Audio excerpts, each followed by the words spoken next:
So today we are going to finish our preparation for test number 2 by finishing the section on memory.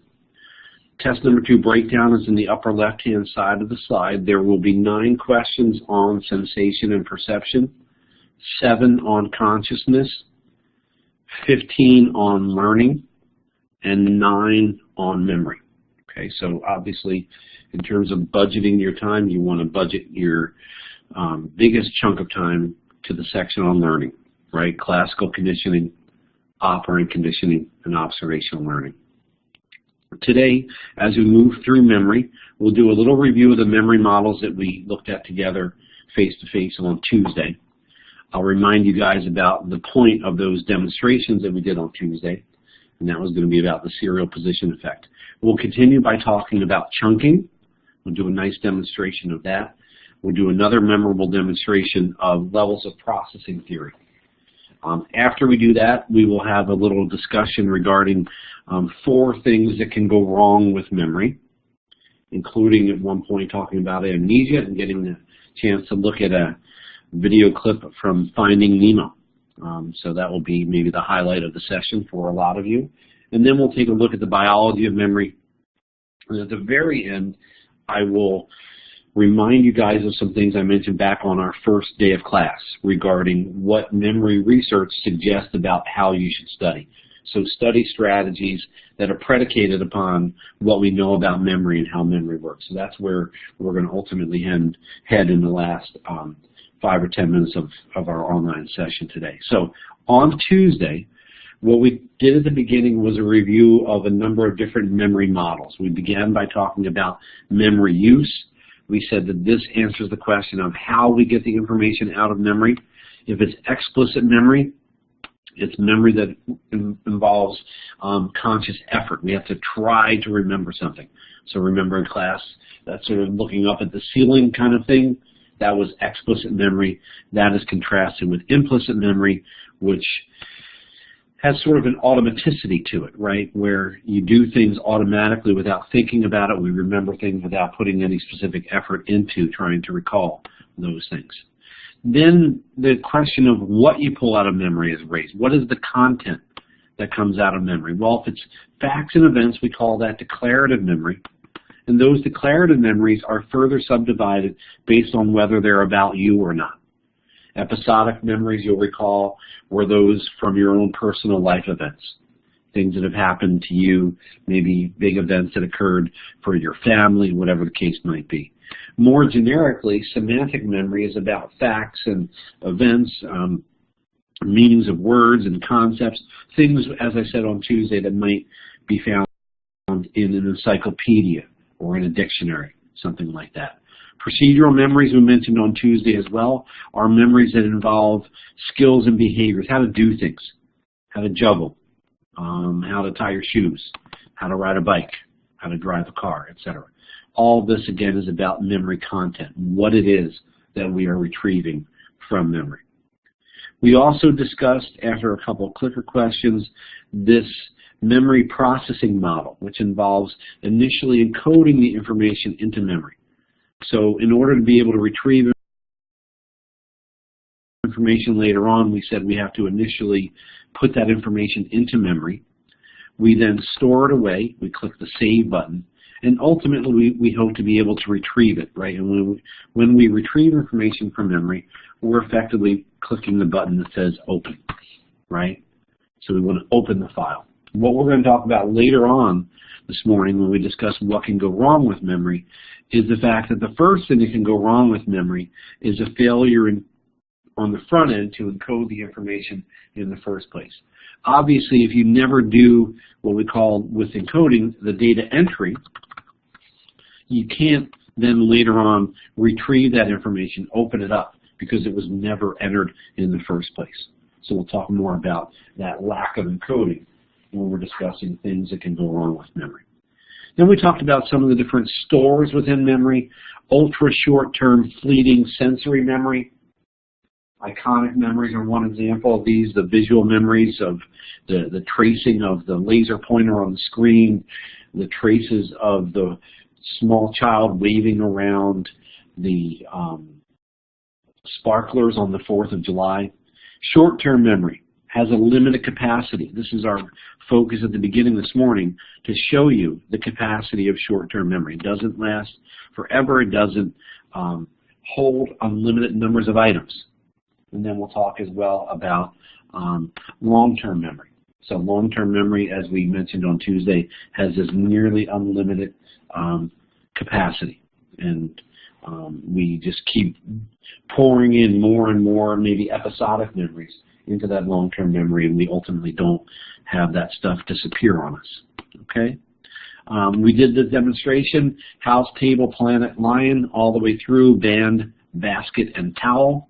And what we did with that demonstration was we were able to highlight the serial position effect. In your graphic, if I were to just sort of guess what things would have looked like given the answers that you guys gave when I asked you about how many people remember different things, you probably were up around 90% at the beginning, down into the 20s, and then probably back up to around 50%. The first part of the graph here, the sort of tipped over U shape, is the primacy effect in action. So the primacy effect refers to enhanced recall for information at the beginning of a list.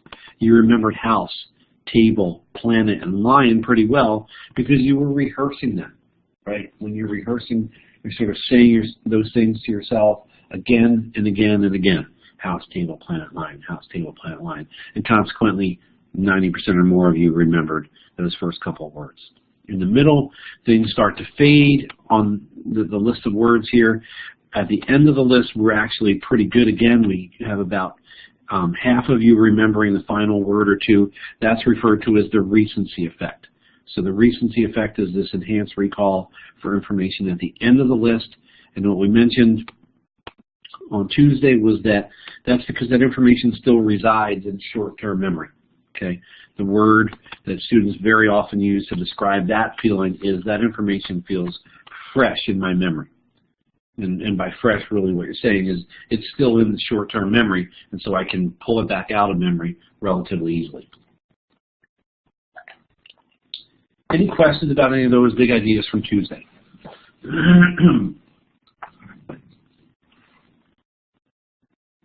All right, cool. Let's do our next demonstration. Oh, I forgot to mention the second demonstration at the end on Tuesday when we did the elimination of the recency effect when we had to count backwards from 30 out loud, right?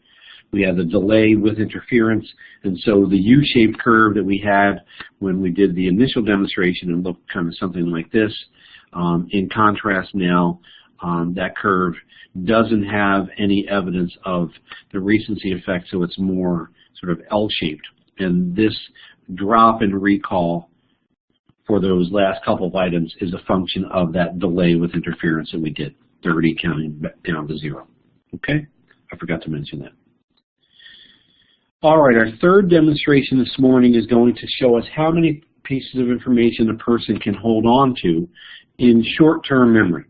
Okay, so here we're going to be focusing in on short-term memory. You'll sometimes see short-term memory abbreviated as STM. So short-term memory is our focus here. What I'm going to do this demonstration of short-term memory is read you a list of numbers. What I'm going to want you to do when we're done is try to give me those numbers back in the correct order. Okay? So don't write the numbers down. Don't type them up if you're taking notes on something. Just listen and see if you can come up with a lot of these numbers that we do. Okay, you probably won't remember all of them. Let's see how many you can remember. All right, here we go. Here's the list of numbers.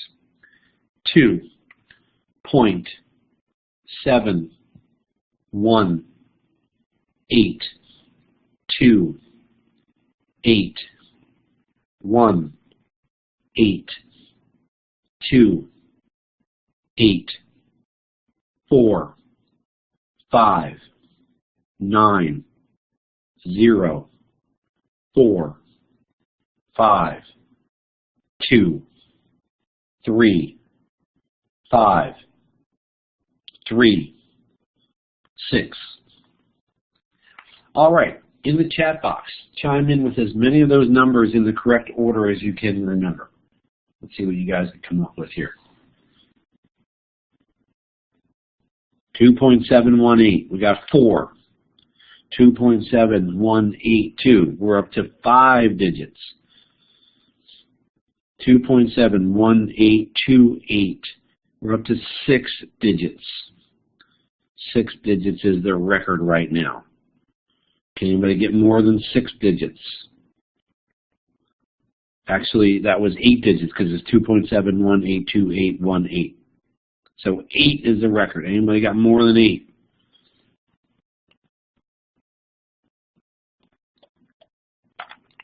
Doesn't look like it. So it looks like the capacity of short-term memory maybe is somewhere around 8, give or take a few items. Let's try this in a little bit of a different way. Let me read the number to you in a slightly different way and see what you guys can do with this. Okay, here we go. Here's the number a second time. 2.7, 1828, 1828. 4590, 45. 235, 36. All right, try it again in the chat box.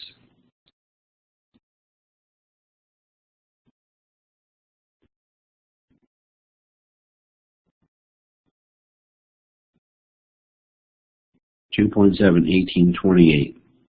1812. No, you don't have it. It wasn't 1812. That's okay. Who else?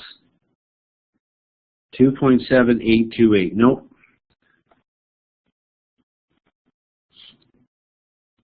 2.71818. Nope. 4590, 45 is right. 2.847. Wow. The memories of the people in the 9:30 section not matching up to the memories of the people in the 8 o'clock section. Let me try it one more time. Here we go. 2.7, 1828, 1828. 4590, 45. 235, 36. What do you got?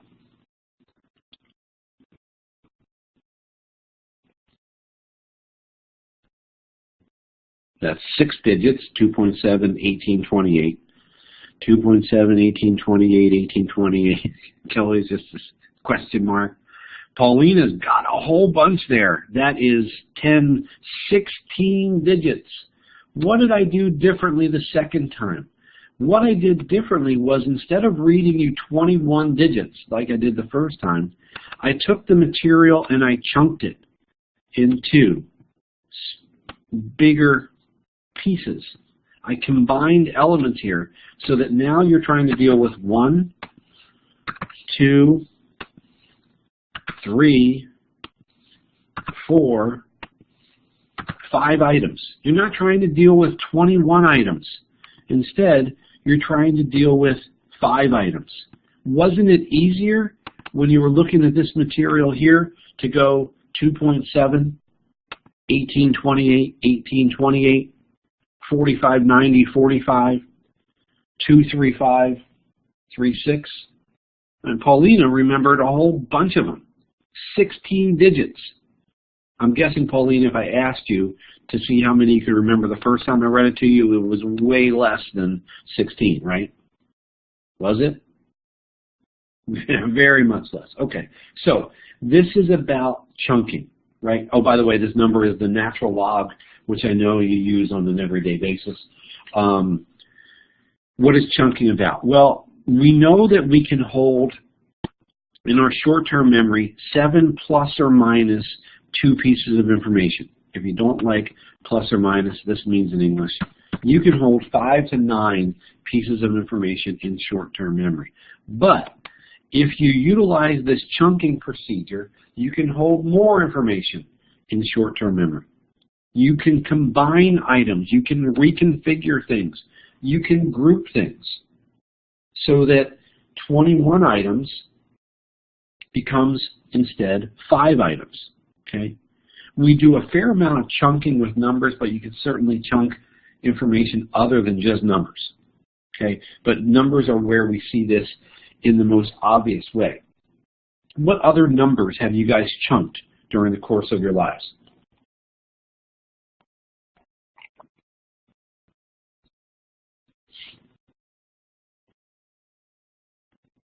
phone numbers for sure, right? So SDSU phone numbers go 619-594. So instead of 6 numbers, how many chunks is that? That's 2. 619-594, right? The phone on my desk here is then 1933. That's an easy number to remember. 619-594-1933. It's 3 chunks. 10 digits, 3 chunks. What other numbers do you guys chunk? Social Security number, certainly. I'm not going to ask you to throw that in there. What else? Your red ID. Absolutely. These are all different pieces of material where you combine things together. I like to have you guys think about items being chunked together because they're functionally similar to each other, right? So you should be able to think about the 4 lobes of the cortex because they're all part of the cortex. Frontal, parietal, occipital, and temporal.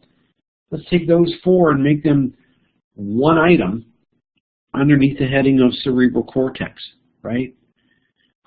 Let's think about combining in our mind on the different steps in the action potential and say, okay, I could chunk those 4 terms of resting potential, depolarization, repolarization, and hyperpolarization together because they fit together.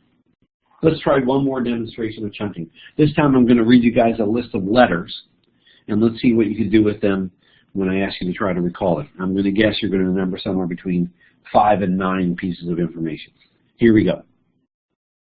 X, C, N, N, P, H, D, F, B, I, C, I, A, N, C, A, X. All right, try those in the chat box. That was 18 letters. How many can you remember? X, C, N, N, P, H, D. Gabriel's got 7. Shannon's got 10. X, C, N, N, P, H, D, F, B, I. So we're seeing that 7 to 10, 5 to 9 is the number we've been tossing around here. Let's do this one more time. Let me read it to you a different way. Let me chunk it for you as I read it to you. Here we go. X, CNN, PhD, FBI, CIA, NCAA, X. All right, try that one. X, CNN, PhD, FBI, CIA, NCAA. There we go. Now we can get close to 18 because we chunked them. Here's the before chunking, 1 letter at a time, 18 items. That's way beyond 5 to 9. Here's after chunking, 1, 2, 3, 4, 5 pieces of information surrounded by a couple of X's. So that's 5 to 7 pieces of information versus 18. You probably will remember a lot more if you try to work on it this way than if you try to work on it this way over here in the before part of the slide. Okay? Questions, confusion, any comments about chunking?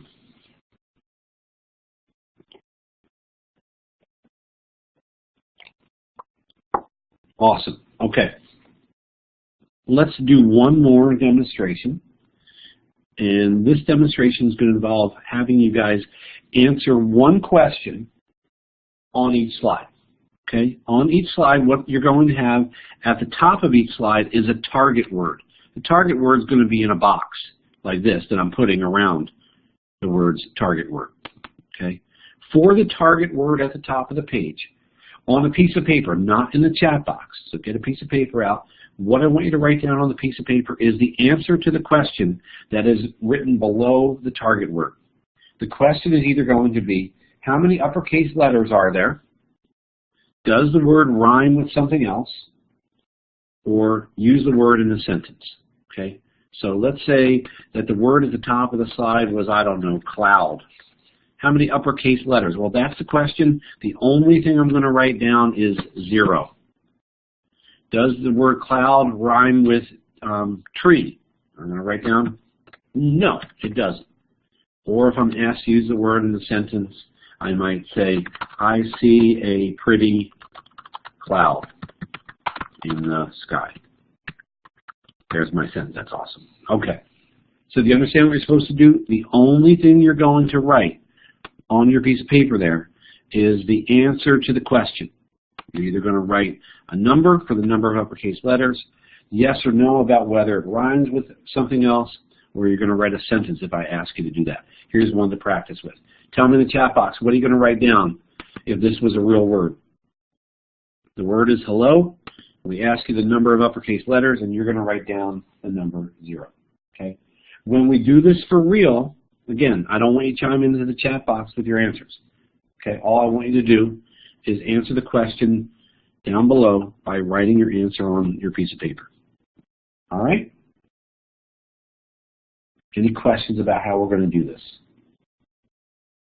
No? All right. I'm going to turn my mic off because I'm just going to be scrolling through this and I don't want to distract you guys in any way. So here we go.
Alrighty, now what I want you guys to do is flip your piece of paper over or grab another piece of paper and try to recall as many of the target words as you can. So you're going to try to recall the words that were listed at the top of each of those slides, and I'm going to give you guys a minute to do that. I'll be right back.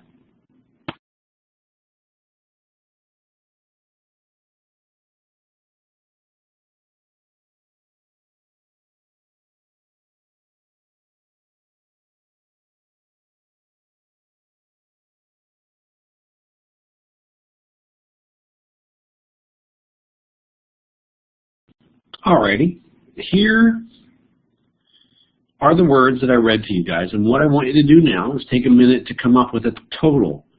And I need a total for the words you remember from list 1, how many words you remember from list 2, and how many words you remember from list 3. Hold on to those numbers. I'm going to ask you for them in just a minute, but calculate a total for each of those 3 lists. I'll be right back when you have those totals.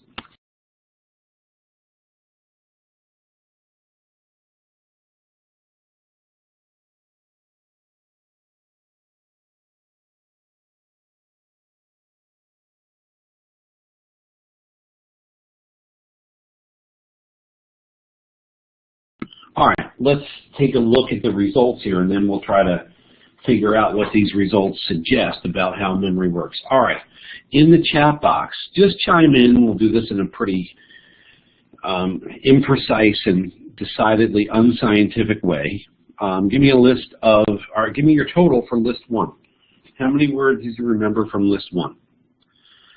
2, 0, 2, 0, 3, 1, 0, 0, 0, 1.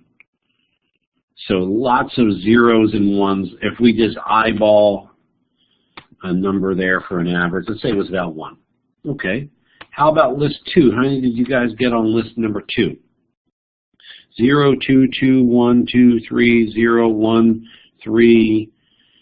Okay, I saw lots of 1s and 3s. Let me split the difference there in this imprecise and unscientific way. Say that the average there was about 2 for list number 2. What was your total for list number 3? 7, 7, 2, 6, 7, 3, 6, 4, 5. That looks like maybe it was closer to 4 or 5. We had a number of people who remembered all of those words. Okay, so what was different about these 3 lists? Well, tell me what I asked you to do for the items that are listed on list number 1. What was the question for each of those target words? Yep. So this was the number of caps. How many uppercase letters are there in each of those words? Okay? And what was the answer always? It was always 0, wasn't it? That's kind of annoying. All right. List number 2, what did I ask you to do there for those words? Does it rhyme with some other word? Okay. And list 3, what was the task for the words on list 3? Right, use those words in a sentence. Is there something different about scanning the number of capital letters or thinking about the sound of the word versus writing the word in a sentence? What's different about writing a word in a sentence that made you guys so much more likely to remember those words over here in list 3? What's different there in terms of your thinking? In terms of what you're doing with that material. You actually wrote the word, that's clear. Okay. Besides that, though, you had to think about the word's meaning. Jacob gets 1,000,000 bonus points. Yeah, over here, when you're writing a sentence, you're thinking about the meaning of the word. The fancy term we're going to use for that in just a minute is called semantic encoding. Semantic encoding means you're thinking about the meaning of it, right? What is a kettle, right? What does sidewalk mean? How could I use the word section in a useful sentence? Okay? All of these things are requiring some heavier lifting, right? Deeper processing is what we're going to call that. Versus when you were scanning for capital letters, how tiring was that cognitively? Was that like mentally demanding of you to see how many capital letters? No, not at all. And in fact, after a while you realize it seems like none of these words have any capital letters. So there's a superficiality there to the words that you worked with on list 1. It's very different from what you did with the words on list 3. This demonstration is all about levels of processing theory. Levels of processing theory says that items or information that we process in shallow, relatively superficial ways are not remembered very well later on. So this leads to poor recall. Why? Well, we're doing something like visual encoding. Okay, visual encoding just means we're sort of scanning it, right? We're just scanning that material. And we're not really thinking about it and how does it fit or not fit with other things. Okay? How does it relate to other things? What does it mean? We're not doing any of that, right? Imagine this scenario. If I assigned you to read a chapter in the textbook and I said, but instead of reading it, what I want you to do is count how many times the letter T appears in this chapter. That's all I want you to do. Count up the number of T's. You do that task, you come back and you say, Dr. Lemakis, there were 2,688 T's in that chapter. Great. Thanks for that information.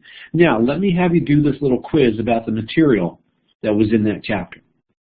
Tell me in the chat box, how well are you going to do on that quiz?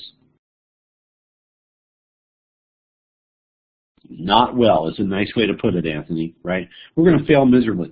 What we should do instead is not shallow processing. Instead, we should do deep processing. We should do things like semantic encoding, where, again, we're thinking about the meaning of words. We're thinking about the relationships between terms. We're connecting new material to other material that we're learning about. We're comparing and contrasting things like generalization and discrimination. We're comparing and contrasting acquisition and extinction. We're demonstrating that we know the difference between negative reinforcement and negative punishment. Okay? If you're doing all that, you're doing deeper processing, and you know what's going to happen? You're going to have much better recall. So this is going to lead, inevitably, to better recall. I bet a lot of my retirement money on the fact that if you do deep processing, you're going to recall a hell of a lot more information than you will if you do shallow processing. So the shallow processing, again, is relatively superficial, versus deep processing is where you're working with it more thoroughly, right? You're really engaging with the material and working at a different level. Okay, if you want this in a visual way, shallow processing for the word fish, noticing what font it's written in, or how big were the letters, or how many F's were there in that word. Intermediate processing, you're looking at little patterns. Maybe you're doing what we call acoustic encoding. You're thinking about whether it rhymes with something else, right? You're thinking about how the word sounds. Versus down below, this is where you're going to do best if there's a quiz or a test later on. You're thinking about the meaning. I might have you say, I might say to you, picture a fish. Tell me what color it is, how big it is. In what environment are you looking at that fish? What else is around that fish? Now that's a deeper, richer level of processing that probably is going to lead to much better outcomes in terms of your likelihood of remembering it later on. Okay? Let me stop there for a second. Questions about what we're talking about here with levels of processing theory?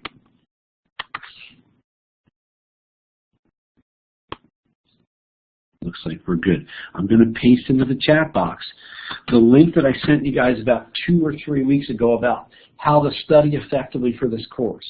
Because he explicitly, Dr. Chu does, explicitly discusses things like levels of processing theory and says if you want to remember things well and do well in Psychology 101 or really any class, you need to do this deeper, richer processing of the material.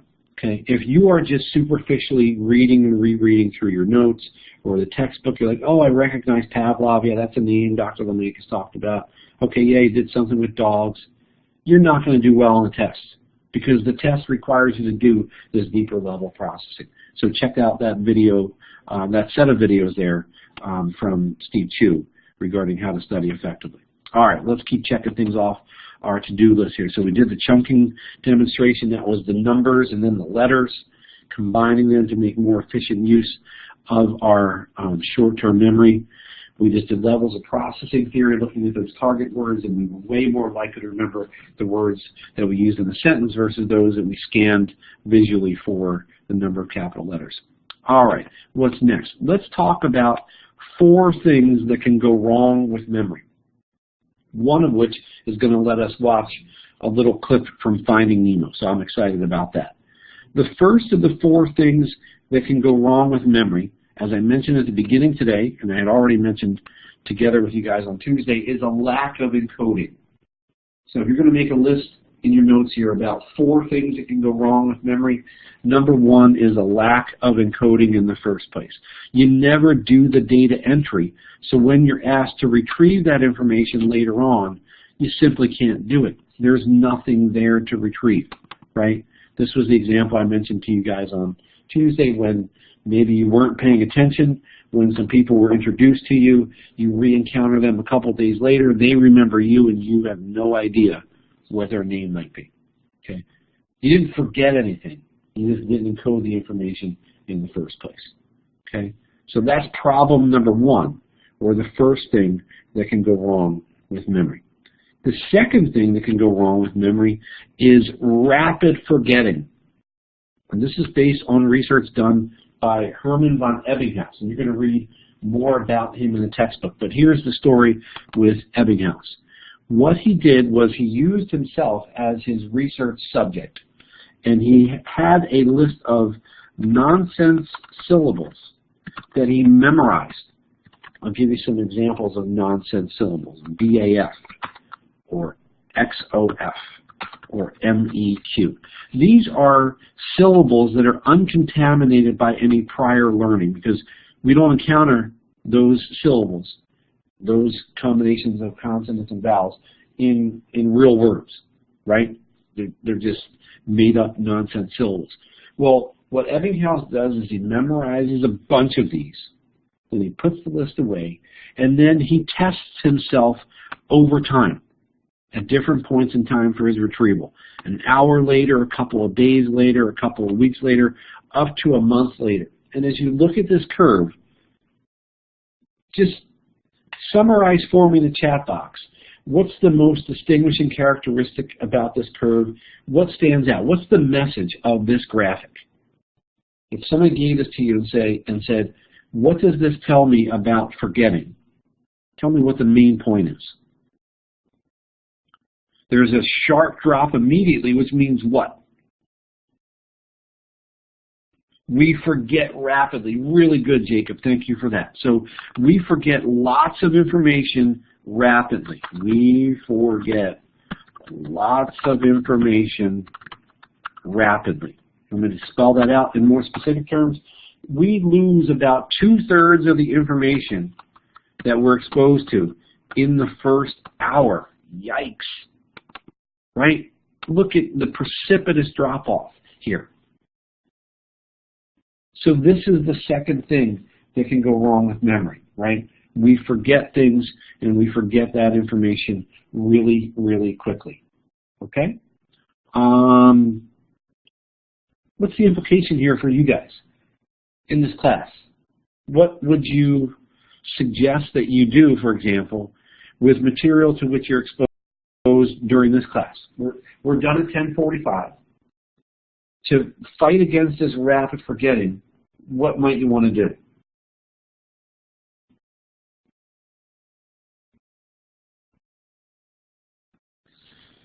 Review your notes, rework your notes, summarize major points from the lecture. What were the 5 big ideas, right? If you could do it within the first hour or so, what you're going to try to be doing really is making this precipitous drop-off not so precipitous, right? You want to keep this from being such a steep, scary-looking curve. And one way to fight against that would be to do something active with the material that you were exposed to during the class session. Okay, I know that your schedule may not permit that, right? Maybe you have a 11 o'clock class right after we're done at 10:45. That's fine. Maybe after that class, right? That's 11 to 12:15. Maybe over lunch what you do is you sit down and say, okay, if I were making a quiz or a test on today's lecture, what are the 5 big ideas that I probably would ask some questions about? That's a great way to fight against this rapid forgetting that goes on in those first couple of hours. Any questions about that? So we now have 2 things that can go wrong with memory. Number 1, we don't encode the information in the first place. Number 2, we forget things really rapidly. Number 3 is something called interference. So interference has to do with the competition for space in our memory from different materials in our memory. So I'm going to drop a line across the slide here so we can talk about these items one at a time. So up top here, we're going to discuss proactive interference. And down below, we're going to discuss something called retroactive interference. What's the deal here? Well, with proactive interference, it says here that old information interferes with newly learned information. Look down below. There's a little timeline. That's all we're showing here is the passage of time. So let's hang some specific times on this. We're studying Spanish at 9 a.m. We're studying Italian at 1 p.m. We're taking an Italian test at 4 p.m. When we take the Italian test and we bomb it, because all we can remember is all the stuff that we were learning in Spanish, we have an example there of proactive interference. Here's how to approach these items when I ask you a test question on this, because I guarantee you I'm asking you a test question on interference. Write old on the left and write new on the right. And then what I want you to do is point an arrow. Point an arrow at the thing that you can't remember. Well, in this case, I can't remember Italian really well, as evidenced by my F on the Italian test. So old is interfering with new. Let me type that on the slide up above where it says proactive interference. Old interferes with new. That's proactive interference. What does this mean? Let me give you another example. If you call your new girlfriend by your old girlfriend's name, oops, what is that? That's proactive interference. I don't know if that's going to help you very much, but you could at least explain it that way. Okay? Old interferes with new. Okay? If you're an NFL quarterback who has been traded, or you are a free agent and you sign with a new team, and you're having a hard time remembering the new team's plays because of all the old team's plays that are in your memory, that is, again, proactive interference. Okay? Let's pretend you move to a new city, and now you have a new phone number, and you can't remember the new phone number because your old 619 number keeps coming to mind. Okay, what is that? That's, again, proactive interference. Okay? Down below. Retroactive interference is going to be the opposite. So the same deal here. We're going to study Spanish at 9 a.m. We're going to study Italian at 1 p.m. We're going to take a Spanish test at 4 p.m. I really bombed the Spanish test. I got an F. Why? Because all those really cool Italian words were stuck in my head. So lay it out again. As always, we write old on the left because it's a timeline. We write new on the right. And in this case, what we've got is the new information is negatively affecting my recollection of the old information. So to be consistent here, I could type above retroactive interference, it's new interferes with old. Okay? New information interferes with information that I learned in the past. That is called retroactive interference. It's causing me some big headaches here. What's a real world example of that?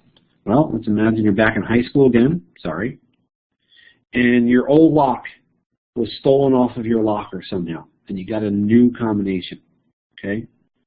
And you are doing a good job remembering that new combination, and somebody asks you, hey, do you remember what your old combination was on that old lock? I have no idea. Okay, I can't remember that at all. New interfering with old. Here's how I remember retroactive interference. Like retro clothing or retro jerseys are old things. That's what we can't remember with retroactive interference.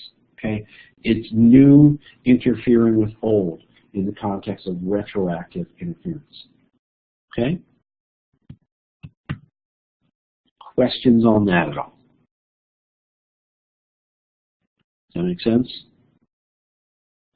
This is, by the way, one of the reasons why little kids might seem to have such incredibly awesome memories. They don't have as much interference going on because they don't maybe have as much stuff stuffed into their memory yet, right? They haven't taken all the different classes that we've taken, for example. All right? So maybe they're suffering a little bit less from that. So that's the third thing that can go wrong with memory, right? Number one, we fail to encode the information. Number two, we have rapid forgetting. I almost forgot about forgetting, ironically enough. And then number three, we have interference. The fourth and final thing that goes wrong with memory is formal amnesia. We're going to distinguish between two types of amnesia by, again, looking at a timeline. So for both of these forms of amnesia, we're moving from left to right across a timeline. Okay? The first form is called retrograde amnesia, and I'm going to circle the retro part again. Here's the deal. With retrograde amnesia, there is a point in time where the amnesia has its onset. Maybe it's a concussion. Maybe it's some other kind of head injury. Maybe it's a stroke. What happens with retrograde amnesia is the memory loss is for things that happened before the event. Okay, so retrograde amnesia refers to a loss of previously stored memories. Okay, so for example, my youngest brother was a football player in high school when he was a kick returner, and one game, it was a Saturday afternoon, like 1 p.m. game, he sustained a concussion on a kick return, and he didn't remember anything that had happened prior to that during the day on Saturday. From 7 a.m. when he woke up to 1 p.m. was gone from memory. That's a loss of previously stored memories, right? Here's the hit. What he lost was things that were previously stored. We call that retrograde amnesia, okay? The other form of amnesia is called anterograde amnesia down the bottom here. And anterograde amnesia is different. We still have an onset of the memory loss, right? So here's the event. It's a head injury, it's a stroke, it's some kind of a traumatic event or whatever the case might be. And in the case of anterograde amnesia, the memory loss is actually going forward in time. What does it mean, memory loss going forward in time? I would spell this out as an inability to form new memories. Okay? Who has a really hard time forming new memories and should be your prototype character for remembering anterograde amnesia? It's Dory, right? Dory is it for anterograde amnesia. Now, they're not going to use the word anterograde amnesia in the video clip I'm going to share with you in a second here. Okay? But they're going to call it short-term memory loss. So I'm going to share this video with you. It's got a closed captioning button on it. If you want to see the captions, just click on the little button that says CC. Let me paste the link into the chat box for you guys. Whoops, that's the wrong one. Hold on. That's the Ways to Study one again. Let me grab the Dory clip here and the correct link for you guys. Here it is in the chat box. You guys can click on that and take a minute and a half and enjoy watching Dory and check out her problems with anterograde amnesia. I'll turn my mic off. When you're done watching the video and you're back here in the Collaborate session, just click the check mark to let me know you're back. I'll see you guys in a couple minutes.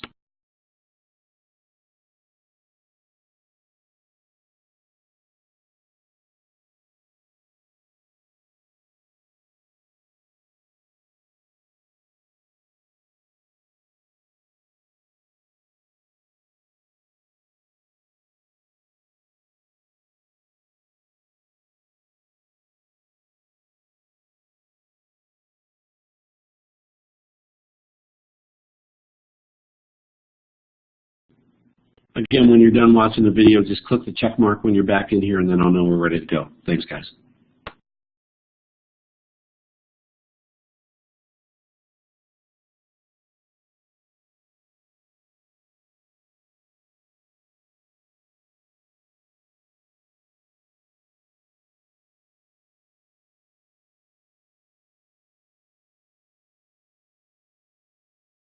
All right, we have a quorum to continue here. The majority of you guys are done.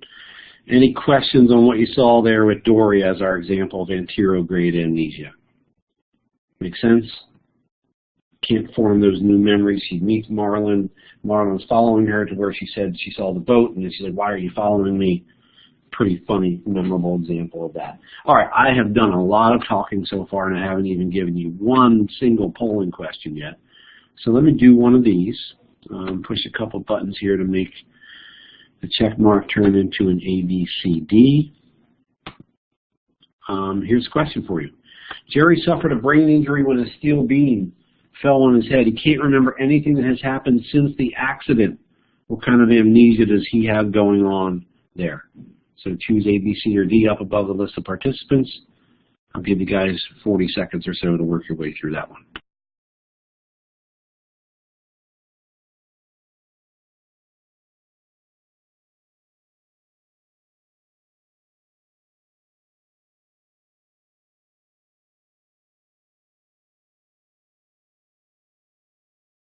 All right, let's take a look at how you guys did with this one. All right, 22 out of 26 saying this is anterograde. That's right. What's the key phrase in the question that points you towards anterograde amnesia as the way to go? Yeah, what's going on since the accident. So the accident happens, if we go back to this slide, the accident happens here. You can't remember anything subsequent to that here on the timeline. That's anterograde amnesia. Okay? Good. Any questions on that item at all?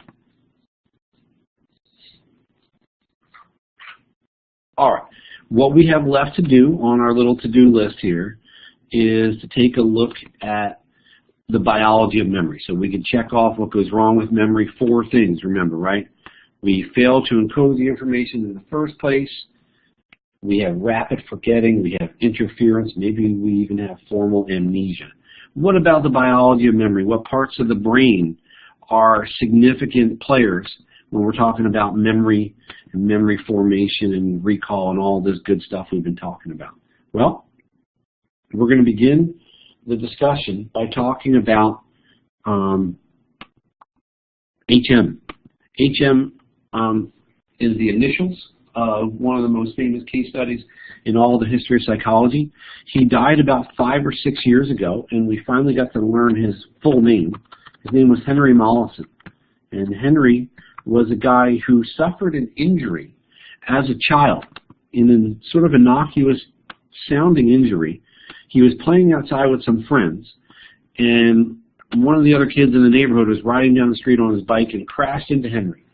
In the aftermath of this accident, Henry suffered from really severe epilepsy. Lots of seizures, wasn't very treatable, didn't respond to different efforts of treatment, and ultimately at age 27, as a last-ditch effort to treat his epilepsy, Henry opted to have brain surgery done, where they removed part of his brain, including his hippocampus. Here's what it looked like, looking up from down below in his brain. They did a medial temporal lobotomy. They excised the tissue in blue. That means they cut it out. And in doing so, they were able to effectively treat his epilepsy. That's the good news. The bad news was this brain surgery that removed part of his brain, including, most importantly, his hippocampus, resulted in Henry being unable to form new memories. Like Dory, he had profound anterograde amnesia. Okay? So if you were working with Henry and you came in to see him today at 10:30 and you did some memory tasks and you interviewed him and talked to him about some other things and so forth, at 10:30, came back 4 hours later at 2:30, Henry at 2:30 would not remember having met you at 10:30. Okay? He's always in the present moment, can't form new memories, basically doesn't have a save button. That's really the take-home message of his case, that the hippocampus effectively functions as a save button for memory. It helps us move information over from short-term or working memory into the more permanent store of long-term memory. Okay? That's the big problem here for Henry. He can't form those new memories. What else is going on? Well, he's got some loss of previously stored memories. He's got some what we call retrograde amnesia.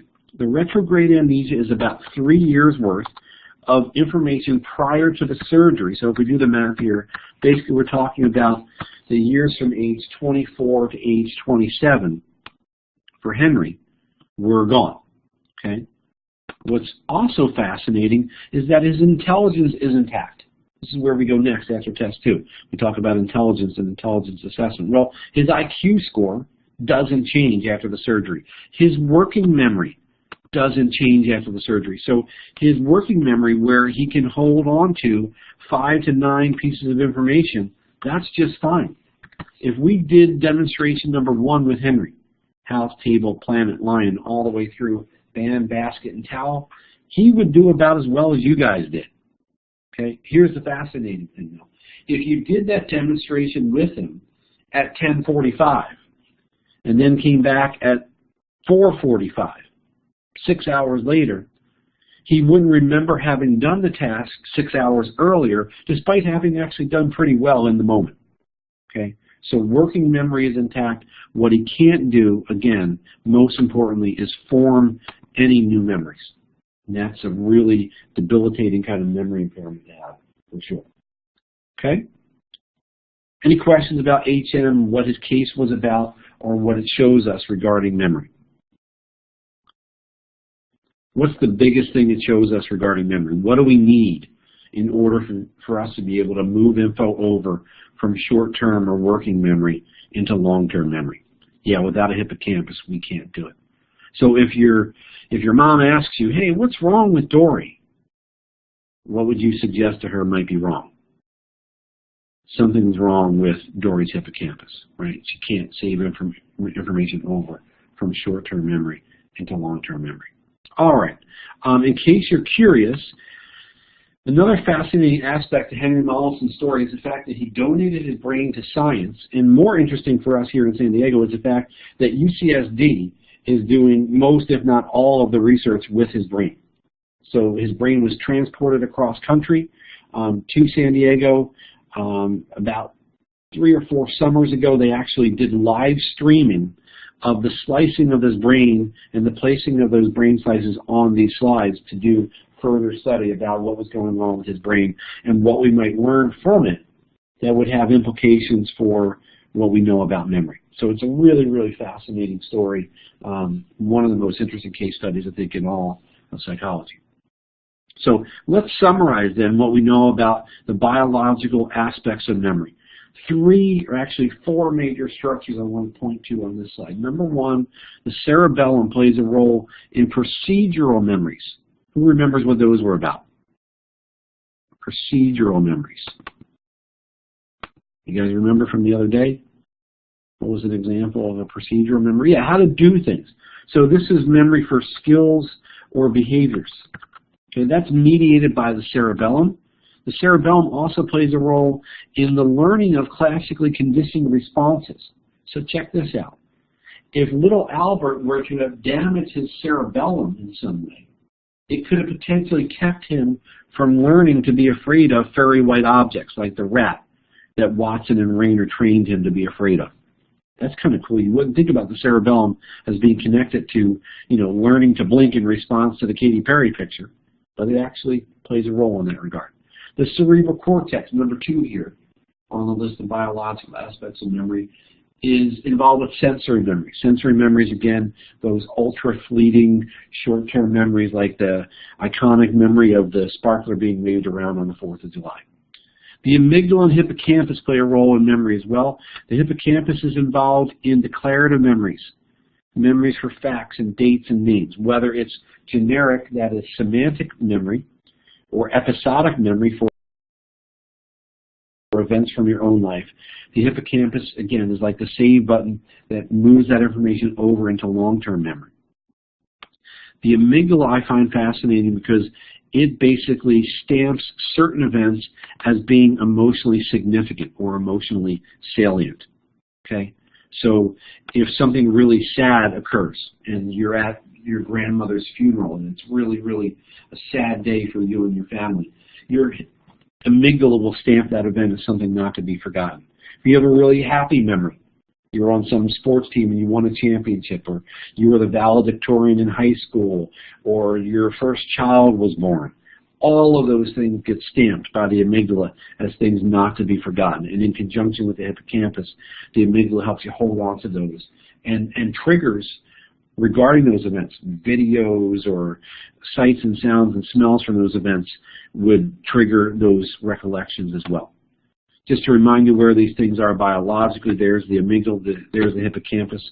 Those were two of our three limbic system structures. Obviously, here's the overlying cortex, the cerebellum down below, again, playing a role in things like procedural memories and playing a role with respect to classically conditioned responses as well. All right? Any questions about the biology of memory as we're spelling it out here in pictures and on this slide in words? Make sense? Okay, I want to use our last 10 minutes to tell you again a couple of take-home messages about how to study effectively based on what we know about memory. Okay, so here we're going to use the science about memory to inform what you should be doing between now and Monday night to do well on the test on Tuesday morning. So here's the deal. I went through these at the beginning of the semester, but I want to pull them out again and talk about them a little more thoroughly at this point. Table 6.1 has a number of study tips. All of this, again, under the heading of what does memory research suggest about how to study effectively. Number one, I'm highlighting the three things in the little box here. You should space your studying out. You should build in breaks, and you should spread your sessions over time. It's called distributed practice. Okay? Distributed practice is a fancy term here for this kind of study. Okay? What does distributed practice mean? It's the opposite of cramming, because cramming does not work. Okay? Distributed practice means you start studying today, and you study a little more on Friday, and a little more on Saturday, a little more on Sunday, and finish it up on Monday. Okay? Space your studying out. It works better. Minimize your distractions. Focus on the task at hand, which is studying. Multitasking while studying diverts your attention. You have finite attentional resources. In English, that means attention is like money in your wallet. And if you spend it all by spreading your attention out over 3 or 4 or 5 different things, you don't have any attention left for what you're actually trying to do, which is studying. So, you know what this means? It means turn off the cell phone, get off the internet, and focus your attention on what it is you're trying to do. Again, multitasking does not work. You guys might think you're good at multitasking. There's research that shows actually that people who think they're best at multitasking are actually the worst at multitasking. So let me be explicit and preachy here and say that multitasking doesn't work.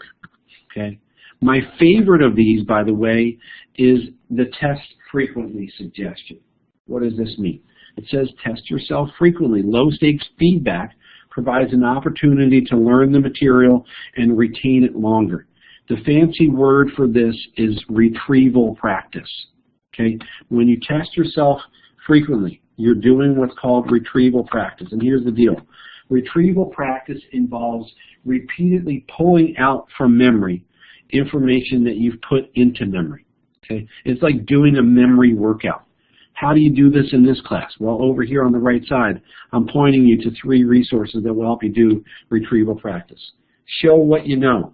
Those are questions embedded in the book or the ebook. Test prep. Those are the questions at the end of each chapter that Tim and Harrison suggested that you guys take a look at in that video that we showed you in class about supplemental instruction. Learning curve. This is my favorite thing you can do. Just go in there and answer a gazillion questions. And the more questions you answer, the better you're going to be with this material. Because you're moving beyond that superficial, shallow processing that you would do if you just sat and read and reread your notes, or you read or you reread the textbook. That's not enough. Okay? Retrieval practice is the #1 thing I can suggest to you. Okay? By the way, let me offer a brief commentary about purported learning styles. This is a really hot thing for some reason in elementary school, even through high school, that I'm a visual learner or I'm an auditory learner or whatever. Here's the story. The science on that suggests that those things are nonsense. When we try to develop teaching to teach to your purported learning style, and I give you everything visually because you're supposedly a visual learner, you don't learn any better. Okay? If I give you everything in words because you're an auditory learner, you don't learn any better. So forget about that nonsense. Okay? My big gripe about that stuff is it's limiting. If you think of yourself as only visual or only auditory, you're going to limit yourself. And what you should be doing is you should be doing retrieval practice, and you should be no longer multitasking, and you should be studying over time. If you do those three things that I just said, you're going to do way better than if you waste your time trying to do some other stuff. Again, all this is based on what we actually know from scientific research on memory rather than some other bunk. And for some reason, they keep going on and on about this learning style stuff, and there's no research that supports it. But good God, teachers love to give and re-give those damn tests where you're visual or auditory or whatever. And I always joke that I'm a gustatory learner. I got to eat the damn book to learn it because it's all nonsense. Okay, I'm going to stop ranting and go to my final slide here, Infographic 6.2. Methods of improving your memory in general, and methods that will help you with studying for sure as well. Using mnemonics. I give you these all the time. Okay. Explicit memory involves effort. They both begin with E. Axon carries information away from the cell body. They both begin with A. Organize the information hierarchically. Okay. Make little tables or charts if that helps you. Okay. I gave you one of these in the Sensation recorded lecture where I gave you the name of the sense, the location of the receptor cells, and the names of those receptor cells. I gave you that beautiful table on the action potential and said resting potential, depolarization, repolarization, hyperpolarization. It's all organized. Make connections with other things, right? How is A associated with B? Well, acquisition and extinction are opposites. It's learning and then unlearning via classical conditioning. So think about that. Give yourself time. Distribute your studying over time. If you are studying Monday night starting at like 11 o'clock and you're up to like 3 a.m., you're going to do poorly on Tuesday. So don't do it that way. Start studying now. That's the best way to use the way your memory works to help yourself maximize your score on test 2 on Tuesday. Get some rest, finally. This is why you shouldn't be up till 3 o'clock in the morning. If you're up till 3 o'clock in the morning, Monday and Tuesday morning, you're doing it all wrong. Sleep is really, really important. We even talked about one of the theories of why we sleep had to do with consolidating information for learning and memory, right? We said there's sort of the work that goes on at night in your brain related to things you've been working on during the daytime. So this is about as preachy as I get. These are the things that will actually work. There's a bunch of other crap out there that they'll tell you to do that actually doesn't have any impact on learning and memory, but it becomes hot and becomes popular and people talk about it all the time and they're wrong. These are the things you should do. And if you made me pick one thing, I would pick retrieval practice. The more and more you pull things out of memory, the more and more you quiz yourself in these 3 different ways, the better off you're going to be. All right? All right, I've beaten that into the ground, and I've gotten as preachy as I ever get. So I will stop by saying we took care of the biology of memory as well, and we're all done with memory. What questions or confusion remains for you guys here in our last 5 minutes before we wrap up?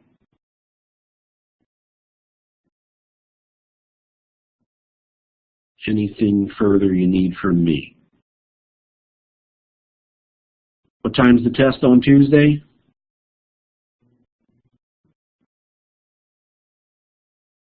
9:30. What's the time you absolutely have to be there by? 9:55. What happens if you show up later than 9:55? No tests. You get a 0. It's not good. All right. So please make sure you do that. You have one final set of learning curve quizzes that are due Monday night. So that's on this memory chapter. Whenever there's a test, the final set of learning curve quizzes are due on Monday night. Other than that, they're always due on Sunday night. So please make sure you're going to supplemental instruction sessions. There are a bunch of those between now and the test.